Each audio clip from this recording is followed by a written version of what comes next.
Bonjour à tous, c'est Patricia. Je suis très heureuse de vous accueillir dans cette vidéo et très heureuse d'être moi-même accueillie par et chez Caroline Gauthier. Un grand merci Moi Caroline. aussi, ravie Patricia de participer à cette conférence et puis bonjour à tous. Alors Caroline, pour te présenter dans les grandes lignes, mais c'est difficile parce qu'en même temps tu fais plein de choses, mais je vais y aller, tu me compléteras, tu me corrigeras et puis c'est un peu dans le désordre.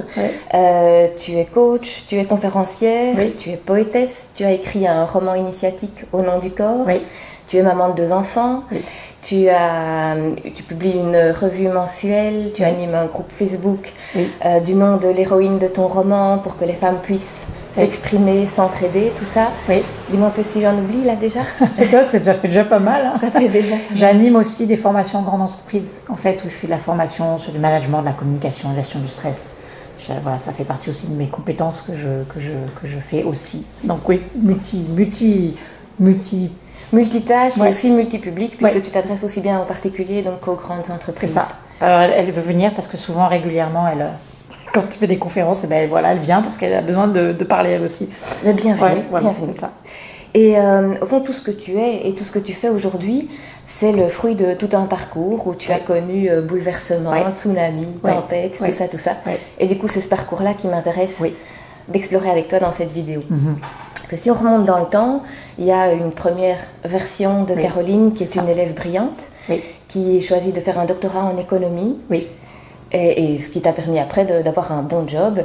Qu'est-ce qui a guidé ce premier choix de vie ? Ce premier choix de vie, c'était un peu des injonctions, je dirais, sociétales et puis parentales. Et puis voilà, quelque part, moi j'avais la croyance que pour exister, il fallait être brillant, il fallait être parfait, et puis il fallait aller se battre sur le terrain un petit peu entre guillemets des hommes, donc de la réussite sociale, avec des postes, des gros postes où on peut avoir des gens sous sa direction, etc. Donc j'avais cette croyance-là, donc je m'étais donnée à fond pour répondre. Alors j'ai du mal à me concentrer avec elle pour répondre en fait à ce que je pensais qu'on attendait de moi pour être aimée, quoi. Et comme je m'étais déconnectée de ce qui était important pour moi dans cette période de ma vie, en tout cas, je me suis mis à faire ça. Et puis c'était ok pour moi d'ailleurs d'être là-dedans. J'avais l'impression de réussir. Tout avait l'air d'être pour le mieux parce que sur le papier c'était génial. J'avais plein de titres. J'étais docteur en économie, attaché de recherche et d'enseignement, directeur de projet grand compte international. Enfin voilà, toutes des choses qui peuvent paraître sur le papier comme super, avec mari, maison, piscine, 4x4, la totale, quoi. Voilà. Sauf que je m'étais déconnectée de l'essentiel et que quand vous vous déconnectez de votre nature, la nature à un moment donné reprend ses droits. Et c'est ce qui m'est arrivé puisque j'ai vécu une crise fracassante d'un coup, quoi. Voilà. Et en même temps, si je ne me trompe pas, avant cette crise fracassante, il y a eu un premier stage de développement personnel. Non, le stage de développement personnel est venu après la crise. Après la crise. Parce que je me foutais complètement de développement personnel avant qu'il m'arrive de problème. C'était quelque chose qui ne faisait pas partie de mon modèle du monde et je ne savais même pas que ça existait, quoi. C'était le cadet de mes soucis. Je rencontrais absolument pas de gens qui étaient connectés là-dedans. Enfin voilà, c'était moi mon monde, c'était la réussite, un bon job, gagner super bien sa vie, faire des enfants, se marier et puis voilà l'image d'Épinal qu'on voit dans les médias, quoi. C'est ça. Et du coup, tu as cette image d'Épinal et après ça se fracasse, mais d'une façon assez terrible parce que d'un coup, simultanément, il y a tout qui a pété. Mais en fait, ce qui s'est passé, c'est que moi j'étais quelqu'un, en fait, avant de construire ce personnage d'hypersensible, et que j'avais oublié cette hypersensibilité, ce que j'étais jusqu'à l'âge de 8 ans. Et j'avais oublié ça et j'avais construit quelque chose autour. Et quand vous construisez un truc, vous mettez des armures pour plus sentir. Et du coup, ces armures faisaient qu'à chaque fois, je renforçais le mur, mais derrière, ça criait, quoi. Et ça criait fort. Et du coup, quand une énergie crie derrière et que vous la comprimez et que vous sentez plus rien, à un moment, il y a des gouttes, vous savez, qui tombent de choses qui ne sont pas OK pour nous, mais on ne les sent pas. Et puis une goutte, 2 gouttes, 1000 gouttes, 10 000 gouttes, 100 000 gouttes. Et à l'âge de 30 ans, la dernière petite goutte, enfin qui n'était pas une petite goutte en même temps, mais cette goutte-là a fait exploser la marmite en fait de cette énergie contenue de mon essence et de ma nature en fait. Et boum, là ça a été une explosion hallucinante. Oui, parce que quasi simultanément, tu perds ton job, tu perds ton mari, tu découvres la trahison. Au niveau financier, c'est super compliqué aussi. Ben oui, parce qu'en fait, moi, j'avais construit cette image d'Épinal, donc je vivais dans une super grande maison, tout avait l'air parfait, ma famille a aussi une grande maison, personne n'a de problème financier, etc. Sauf que ce qui m'était arrivé enfant, moi, j'avais vécu l'abandon du père, j'avais vécu quelque chose de compliqué dans ma famille, parce que... Bon, je ne vais pas rentrer dans le détail, mais il y avait plein d'émotions et de blessures qui étaient refoulées et qui fait que je les avais masquées, je ne les avais pas entendues, je n'avais pas pu faire le deuil, je n'avais pas pu exprimer des choses. Et donc, forcément, quand j'ai vécu cette crise pour que je me mette à ressentir ce qui m'appartenait, il fallait frapper fort pour que, ouais, j'avais une insécurité intérieure, oui, j'avais un abandon, oui, j'avais été trahie, mais je l'avais tellement muselée qu'à un moment, cette énergie avait besoin de se faire jour et d'être entendue, quoi. La raison de la crise, elle est que là, elle est juste, ça t'appartient et ok, t'as besoin d'accompagner ça. Et je l'avais pas accompagné et je l'avais complètement refoulé, masqué. Et je m'étais pas autorisée à dire que j'étais en colère, ni je m'étais autorisée à dire que je vivais une insécurité profonde, ni je m'étais autorisée que c'était juste terrible ce que j'avais vécu. Et voilà, là, dans la crise, ça a été l'occasion de toute cette émotion et ce magma, cette hypersensibilité, elle me sortait par les trous de nez, quoi. D'aller voir tout ça. C'est ça. Et en fond, c'est ça, la violence de cette crise, tu dirais qu'elle était à la hauteur de la violence que tu t'es faite jusque-là, de refouler, de nier tout ça. C'est non seulement je niais toutes ces blessures qui avaient besoin d'être entendues, mais je niais aussi ma profonde nature qui n'avait absolument rien à voir avec ce que j'avais construit. J'ai construit un arbre qui n'était pas le mien, j'ai construit un figuier alors que j'étais une graine de pomme, j'aime bien prendre des symboliques simples pour faire comprendre ça. Donc forcément, quand vous n'êtes pas en lien avec ce que vous êtes, y a tout qui pète, quoi. Et moi, non seulement j'avais refoulé des choses compliquées, mais en plus, j'avais pas laissé naître ma nature, qui était hypersensibilité, vivre dans la nature, être dans le moment présent, le partage, l'émotion, la sensibilité, enfin plein de choses. Et puis cette nature créative qui m'appartient, mais que j'avais complètement oubliée. Moi, j'avais surinvesti le mental et j'avais coupé toutes les autres composantes humaines, quoi. Au revoir la créativité, au revoir l'intuition, au revoir l'émotion, au revoir la vibration. Voilà, au revoir à tout ce qui nous compose en tant qu'être humain et que la société nous montre pas d'ailleurs, hein. Personne ne parle d'intuition dans les médias, personne ne parle d'émotion dans les médias, personne ne parle de sensibilité extrasensorielle. Voilà. Les médias, mais même l'école, il n'y a pas un cours rien de du tout. Développement personnel. L'école comprime les enfants et mes enfants font encore les frais aujourd'hui, hein, de cette compression de voilà, tu dois faire des maths et les emplois du temps sont juste démentiels. Voilà, c'est en France en tout cas, on est vraiment arriéré à ce niveau-là, quoi. Alors du coup, dans ce moment de crise, il y a plein de rencontres qui se mettent. Alors je parle de rencontres de personnes, rencontres de livres, rencontres aussi de personnes réelles, mais aussi de Marie-Madeleine, de Merlin l'Enchanteur, de ton héros de toujours, Indiana Jones, de lieux aussi. C'est ça, parce qu'en fait, moi j'étais quelqu'un d'hypersensible. Et qui dit hypersensible, ça veut dire qu'on capte tout, on sent tout. On sent à la fois dans notre corps, mais on sent aussi les émotions des autres. Et puis on a aussi une captation de quelque chose, je ne sais pas comment l'exprimer, parce que c'est compliqué pour ceux qui ne seraient pas, entre guillemets, ouverts à ce type de choses, mais on est très intuitif. Et en fait, moi, il y a une série d'événements, alors que j'étais très cartésienne, qui ont déboulé dans ma vie, à travers les rêves, à travers la matérialisation des rêves dès le lendemain. Et quand on est hyper-cartésien et qu'il nous arrive un truc comme ça, on se dit on va finir fou. Et en même temps, ça nous arrive, donc on veut comprendre ce qui se passe. Moi, j'ai une série de synchronicités qui se passaient. Alors, je ne recevais pas forcément des messages comme ça, comme si ça me rentrait à l'intérieur, mais c'était des rêves, des prémonitions. Et puis le lendemain, boum, dans ma vie, je rencontrais la chose que j'avais, comme avec Merlin l'Enchanteur. J'adore raconter cette histoire. J'adore cette histoire aussi. Voilà, parce que on fait le rêve de Merlin, puis le lendemain, on voit une statue de porcelaine de Merlin. Enfin, il y a des choses où on se dit, mais qu'est-ce qui se passe, quoi. Et donc, moi, après, il a fallu, en tant que cartésienne, doctorante, etc., que je comprenne ce qui se passait. Et du coup, je suis allée voir des gens qui me semblaient, entre guillemets, structurés mentalement et pas complètement fous et qui même avaient pignon sur rue, pour dire, il y a des chercheurs qui, en fait, connaissent ces phénomènes et on nous les masque, quoi. Donc, Jung, des biologistes, des physiciens qui parlent de théorie quantique, voilà, je me suis mis à lire, je sais pas, ma bibliothèque là-haut, elle est juste bourrée de livres qui me disent, ok, c'est quoi de rationnel là-dedans? Qu'est-ce qu'il y a de rationnel? Et c'est que je me suis rendu compte, en fait, que le monde était bien plus large que ce qu'on nous laissait entendre, et que nos capacités, nos potentialités étaient bien plus larges que ce qu'on nous laissait entendre, et qu'on avait un pouvoir bien plus grand à partir du moment où on était en lien avec ses sensations, ses intuitions, mais que si on structurait trop le mental, on se coupait de tout ce pouvoir-là, quoi. Et donc voilà, moi j'ai passé mon temps à replonger dans cette essence-là pour retrouver les connexions à la fois à mon énergie corporelle, qui est d'une grande puissance et que j'avais oublié, et puis aussi les choses qui sont en dehors de nous, mais qui contribuent à faire grandir ce qu'on est, quoi. Ouais. Mais c'est ça qu'au début, donc il y a ton côté très rationnel, il y a ces synchronicités. Oui. Et donc tu les suis quand même, mais dans une démarche rationnelle toujours. C'est ça, en disant, attends, il m'arrive ça, donc je rencontre Merlin Chanteur, tout de suite après, donc je suis les signes, quoi, mais du coup je suis les signes dans un monde complètement hallucinant, où je rencontre des gens hallucinants, et je me dis, mais j'avais l'impression d'être dans la 3e dimension, 4e dimension, qu'on allait me réveiller, quoi, mais en même temps, c'est ce que je relate dans mon roman qui est devenu best-seller, c'est que il m'arrive des trucs absolument de dingue. Voilà. Et après, je dis, ok, ça c'est une partie de moi, donc c'est un roman ésotérique, voilà, qui raconte des choses, etc. Et j'ai aussi la partie cartésienne, donc moi ce que j'aime c'est marier les mondes, quoi.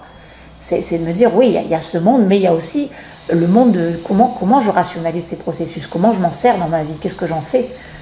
Et c'est important, voilà, parce que si effectivement on passe son temps à suivre les signes, on peut aussi se perdre, quoi. C'est ça, donc tu n'es pas passé d'un extrême à l'autre, mais tu as trouvé un équilibre, équilibre pour toi entre les deux.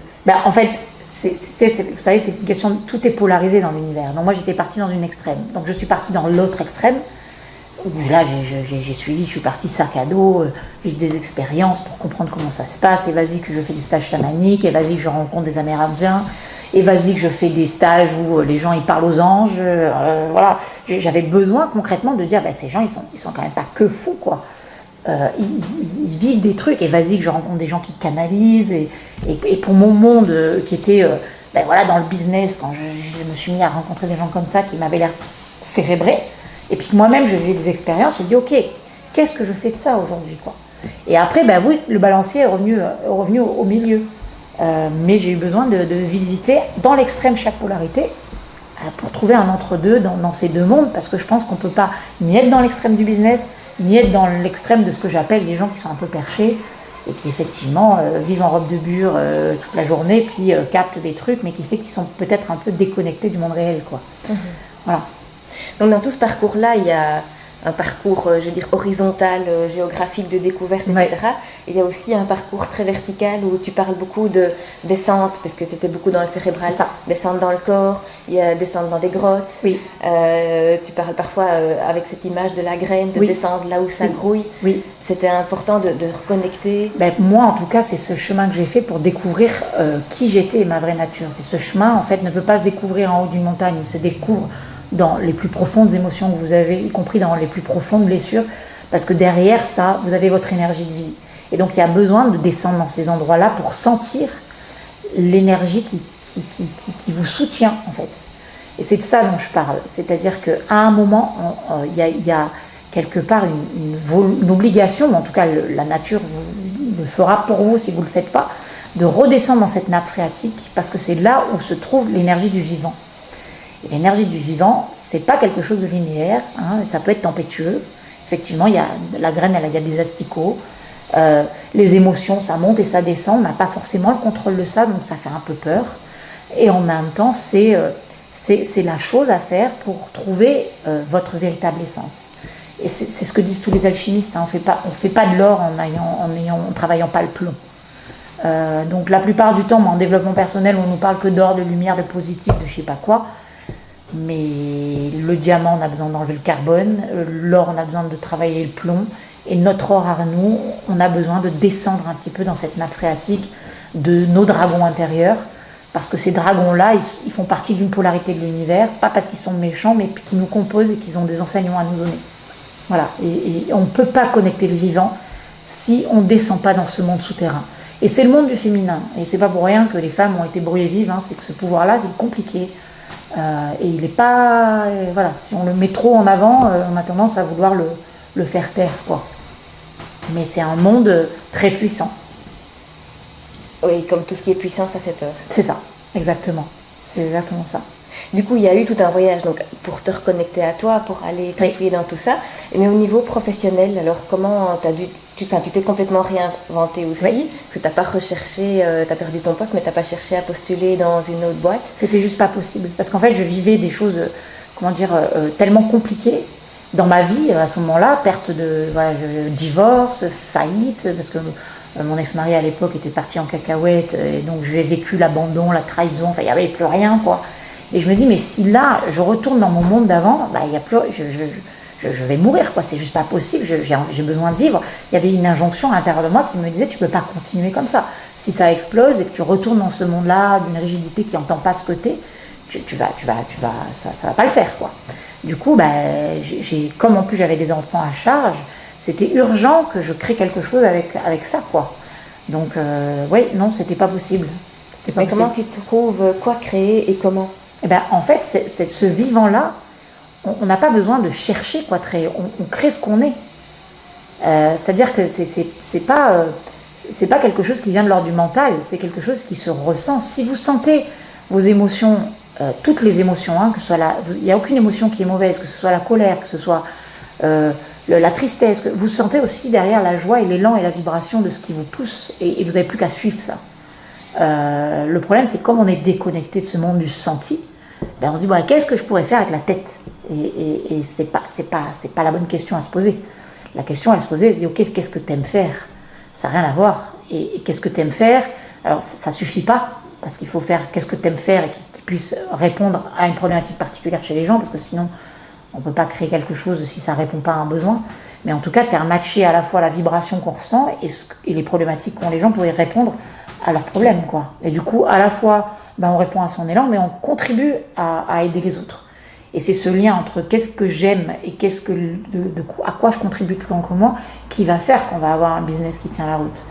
Mais ce n'est pas une question de mental. Moi, si on me pose la question, faire des conférences dans le monde entier, je pourrais payer pour le faire. Je n'ai pas l'impression de travailler.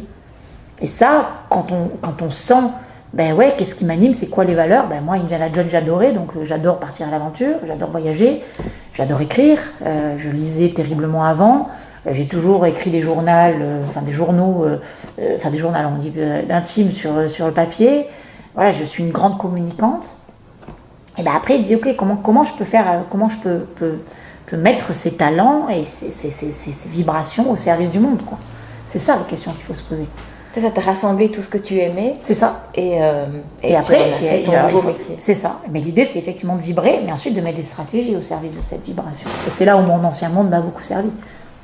Parce que j'ai mis de la structure là-dessus. Mais le mental, c'est pas quelque chose à abattre. C'est une structure à mettre au service d'une énergie. Sauf que nous, on fait l'inverse. On a un mental qui comprime l'énergie.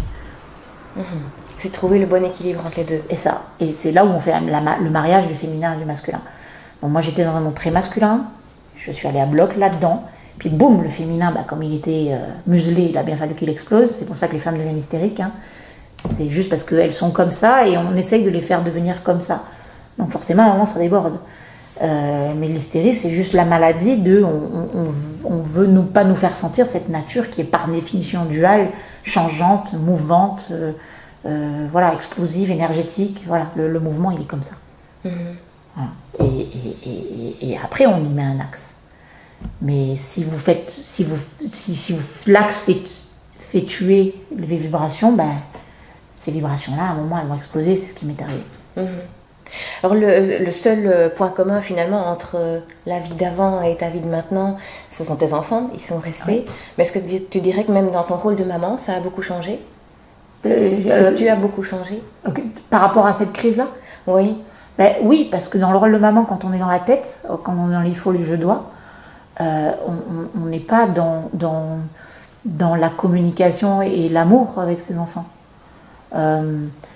C'est fondamental que d'être en lien encore une fois avec ce monde-là, parce que c'est le monde du féminin et le monde du cœur, mais on ne s'ouvre pas au cœur si on n'est pas dans le monde du ressenti. Donc les enfants, l'éducation, ça passe par effectivement la compréhension de comment marchent les émotions, et que si un enfant il hurle ou il crie ou il n'a pas envie, c'est que ça répond à un besoin et qu'il faut écouter ce besoin-là.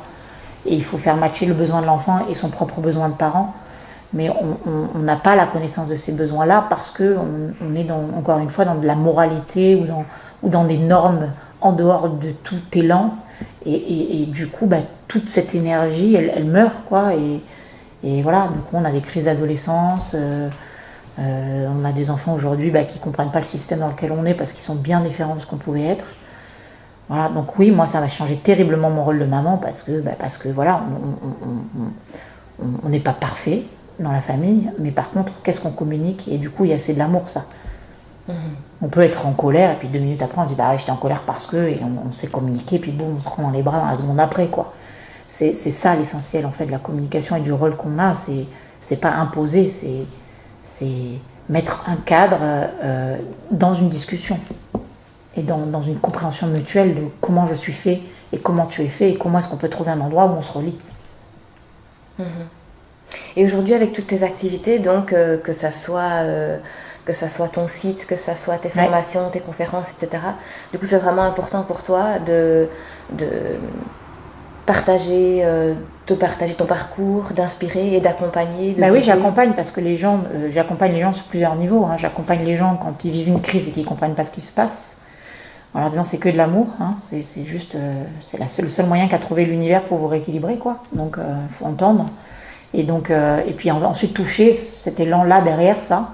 Et qu'est-ce que je fais de cet élan, comment je le mets au monde.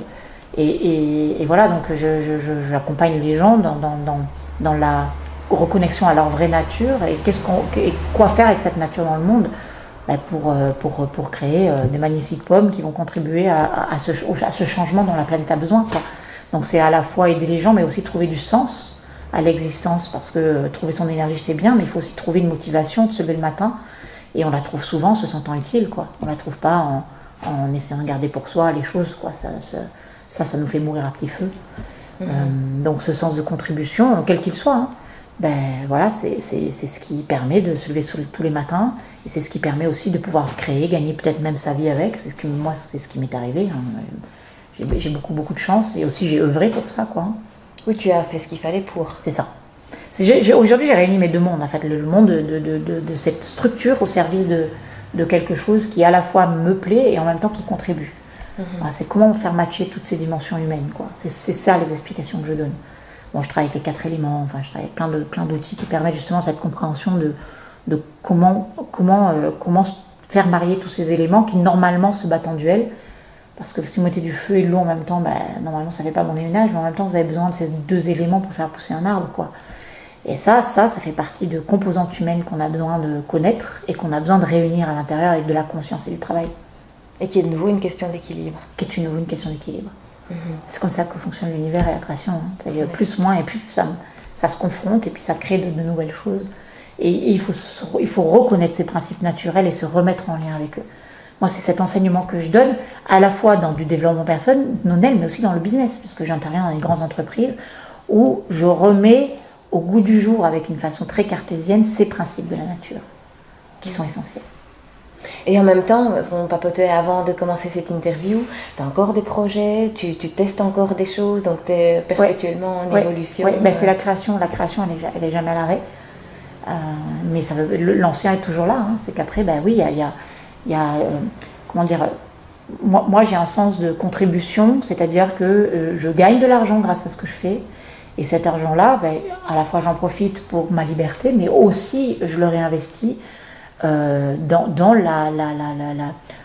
comment je peux faire grandir encore plus mon projet afin qu'il contribue encore plus aux personnes autour de moi et à la planète. Donc ça passe par plein de projets, donc j'embauche des gens qui m'aident, je suis plus seule, quoi. Du coup, oui, je peux me servir de cette nourriture en tant que telle qu'on appelle l'argent. J'ai le grand mot des fois parce qu'on n'a pas le droit de gagner sa vie, c'est tabou, surtout dans le monde du développement personnel. Mais je veux dire, on ne peut pas sauver le monde si on n'a pas d'argent, quoi. On ne peut pas sauver le monde. Donc déjà, soyez en connexion avec ce que vous êtes, et puis surtout, apprenez les stratégies qui vous permettent de vendre. Vendre, oui, vraiment. Et vendre, c'est... Autre mot tabou. C'est ça, autre mot tabou. Et pour gagner de l'argent, afin de remettre du carburant dans les projets. Parce que si on laisse cette façon de faire aux gens qui polluent la planète, le monde ne changera jamais. Donc on a besoin des gens qui ont des valeurs. Sauf que les gens qui ont des valeurs ont une espèce de croyance comme quoi L'argent, c'est mal, c'est mauvais, c'est pas bien. Non, ça dépend ce que vous en faites. C'est un outil au service de quelque chose. Après, soit vous le mettez à votre propre service, soit vous avez envie de contribuer. Mais si vous avez envie de contribuer, il faut arrêter de dire je ne veux pas vendre. Moi, combien de fois, je fais des webinaires et puis j'ai très rarement, sur 2000 personnes, une personne qui dit ouais, vous vendez, ouais, je vends. Ah, quelle horreur. Moi, je suis complètement alignée avec ça, j'ai aucun problème. Je sais qu'en fait, non seulement j'offre un produit qui va transformer les gens, donc ça a un prix, et puis je sais que cet argent-là va me servir à en faire encore plus connaître ce qui m'anime et qui a le pouvoir de transformer les choses dans l'entreprise, avec les gens que j'embauche, dans les contributions que je fais par ailleurs. L'argent est une fabuleuse énergie. Alors, j'ai l'habitude de clôturer mes interviews par cette question, de si tu devais t'adresser toi à une personne qui est peut-être aussi pommier et en train de se prendre pour un figuier ou un poirier ou que sais-je, et qui semble bien qu'elle n'est pas tout à fait à sa place et qui n'a pas la vie aussi vibrante qu'il le voudrait, mais qui ne sait alors soit pas quoi faire, soit par quoi commencer, ou qui a trop peur pour. Quel serait ton conseil en or à toi pour amorcer le chemin ? La compréhension de comment les choses fonctionnent, c'est-à-dire que pour moi, la connexion première pour redémarrer quelque chose où on se ressent vivant et heureux, ça passe par la connexion à sa sensation. Sauf que quand on a des problèmes, on a une stratégie qu'on met en place qui va à l'inverse du besoin qu'on a vraiment de vivre. Parce que quand on souffre, on est fait de telle sorte que on met un rempart corporel, c'est-à-dire on reçoit un choc émotionnel ou un truc qui est inconfortable, et on va mettre en stratégie la domination, le repli, la soumission.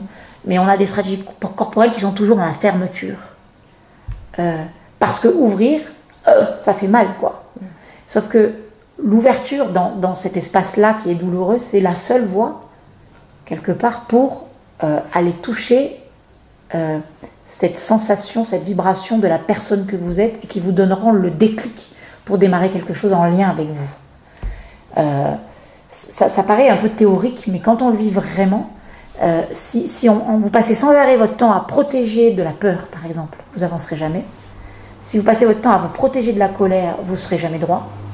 Parce que la colère, ça sert à poser ses limites, son territoire, et le connaître clairement qui vous êtes. Si vous coupez de cette émotion-là, vous vous coupez de ce qui vous maintient droit. Alors, ça ne veut pas dire que vous allez hurler, parce que le comportement n'est pas OK. L'émotion, elle est juste. L'émotion, elle montre que vous avez des valeurs écrasées. Si vous êtes en colère, ça veut dire que vous écrasez des choses fondamentales pour vous. Et si vous êtes déconnecté de ces émotions, vous ne saurez plus qui vous êtes. Et c'est pareil pour la tristesse, c'est pareil pour toutes les émotions. Donc plus vous vous coupez de ce magnifique monde que sont les émotions, qui veulent dire mouvement, vous serez incapable de vous appuyer sur cette vibration qui fera toute la différence. Et c'est pareil en marketing, les gens qui ne marchent pas, les gens qui essayent de vendre des business mais qui ne sont pas connectés à cette vibration-là, ils vont faire des efforts démesurés alors qu'il suffit juste de se connecter à ça et c'est ça qui va transparaître, c'est ça que les gens vont sentir. 90% de la communication est basée sur de la vibration. Les mots qu'on dit, ça a 7% en poids. 7.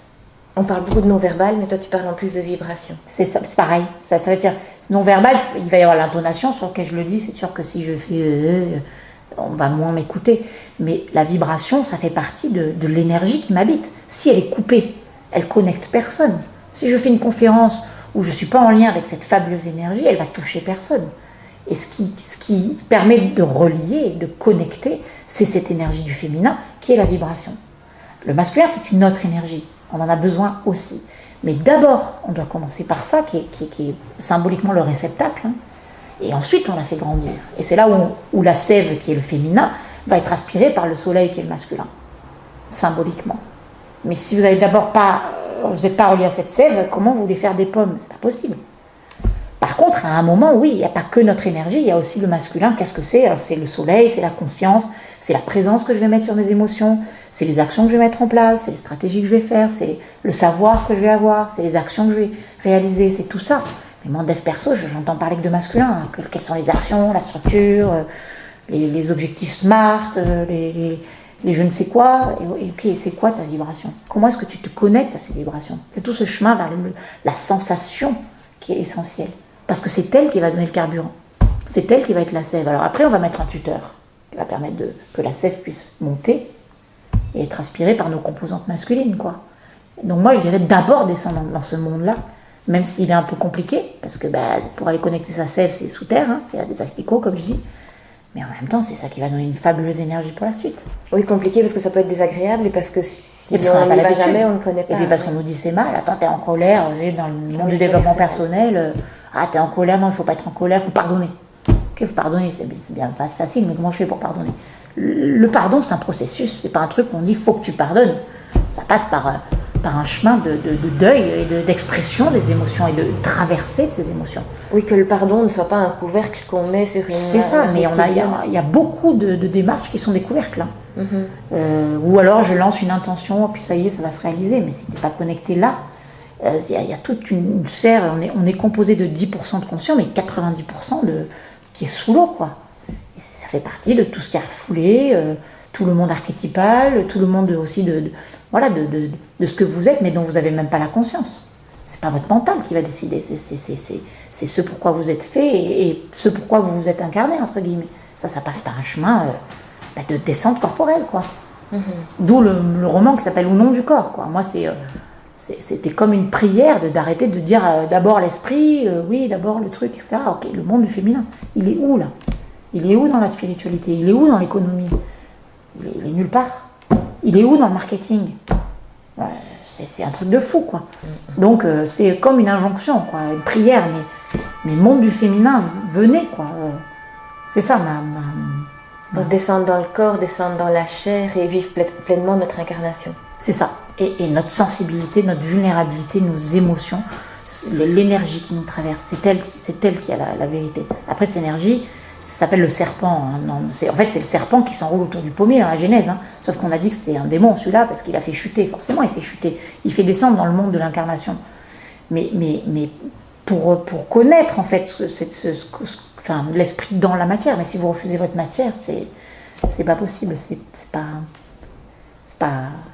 Moi, j'aime bien prendre un symbole, c'est celui du caducée. Hein. Le caducée, ça veut dire la santé, ça veut dire la puissance. Le caducée, il y a un axe et puis il y a des serpents qui s'enroulent. Le serpent, c'est le monde du féminin. Et le caducée, c'est l'axe, la direction. Et puis c'est le haut, hein, vous savez, parce qu'il tend vers les cieux, quoi. Et si vous ne mettez pas d'axe, les serpents, ils restent sous terre. Effectivement, ils peuvent devenir démoniaques. On peut être absorbé par ce monde-là.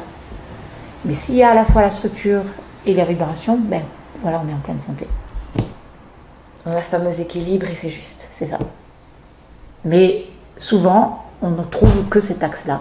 Ou alors on trouve des gens qui sont dans le monde du féminin, mais alors là c'est gloup-gloup, quoi. Il n'y a pas de structure, il n'y a pas d'incarnation, donc oui, on va faire des rondes, on va parler pendant des heures, et puis vivre en communauté, c'est super, si on est dans le monde du féminin, du partage de l'émotion.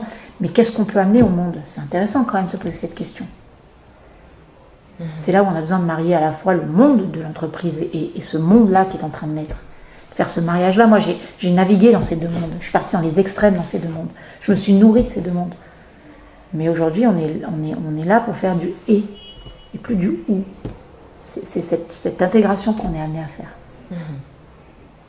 Un grand merci. Merci à toi pour cette interview. Tous tes conseils et tout ton partage, tout ton parcours très inspirant. Avec grand plaisir. Et merci à vous de nous avoir suivis. Oui, merci beaucoup. Si on veut en savoir plus sur toi ou suivre ton actualité... J'ai un blog qui s'appelle www.aunonducorps.fr. Dessus, on trouve le roman, on trouve les formations que je donne, etc. Voilà, on trouve plein de choses, des accompagnements que je propose aussi, plus dans le domaine stratégique, pas tellement en développement personnel. Voilà. Voilà, donc rendez-vous sur aunonducorps.fr ou voilà, .fr. Voilà, puis il y a le blog, puis il y a la page Facebook Au nom du corps, puis il y a les pages YouTube où je partage tous mes poèmes aussi. Aussi, oui, qui sont magnifiques. Voilà. Ok. Un grand merci. Merci à toi. Merci. Et merci à vous de nous avoir suivis. Merci beaucoup. À très bientôt dans une prochaine vidéo.